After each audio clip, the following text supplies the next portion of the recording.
সন্ত্রাসী সংগঠন হিসেবে ভারতের র কর্তৃক পরিচালিত ইসকনকে বাংলাদেশে নিষিদ্ধ করতে হবে। ইসকন কি সত্যি জঙ্গি বা সন্ত্রাসী সংগঠন? ইসকন কি ভারতীয় গোয়েন্দা সংস্থা রয়ের এজেন্ট? এই সকল বক্তব্যের উত্তর দেওয়ার চেষ্টা করবে এই ভিডিওতে।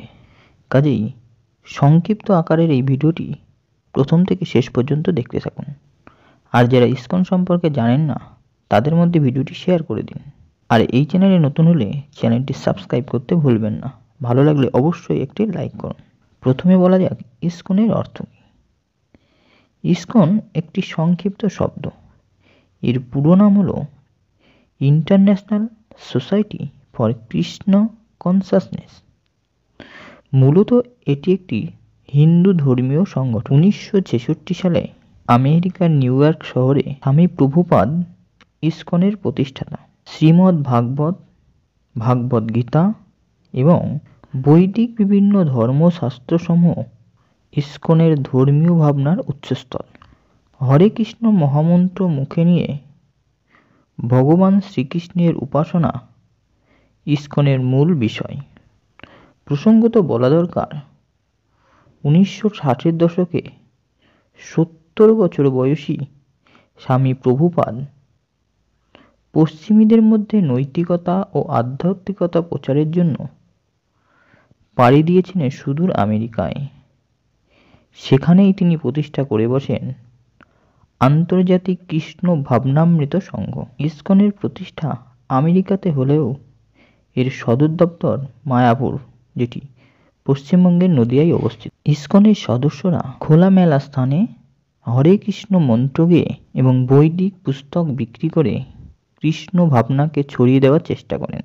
তবে যে কোনো ধর্ম, বর্ণ, জাতির মানুষ কৃষ্ণ ভাবনাকে অনুশীলন করতে পারেন।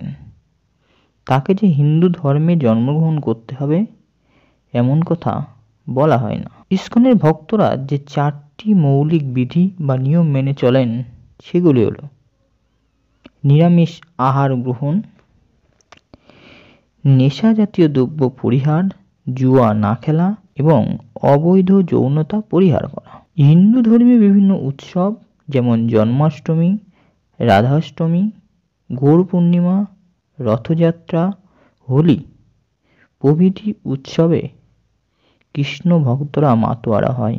ইউরোপ, আমেরিকা, এশিয়া এবং ভারতীয় উপমহাদেশে ইসকনের বহু সদস্য রয়েছে ইসকনের বহু মন্দির।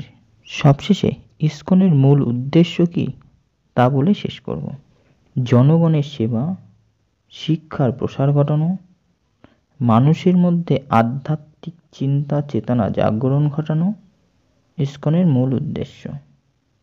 কাজেই কোনো রকম সন্ত্রাসী কার্যকলাপ ইসকনের সঙ্গে যুক্ত নেই, এটা স্পষ্টভাবে বোঝা গেল। অন্যদিকে ইসকনের কার্যকলাপ প্রকাশ্যেই সংঘটিত হয়। তাই ভারতীয় রয়ের এজেন্ট এই ধরনের বক্তব্যও মিথ্যা প্রচার। তাহলে বুঝতেই পারছেন ইসকন কি এবং কি তার উদ্দেশ্য। যারা ইসকন সম্পর্কে জানেন না তাদের মধ্যে ভিডিওটি বেশি বেশি করে শেয়ার করুন। ধন্যবাদ, ভালো থাকবেন।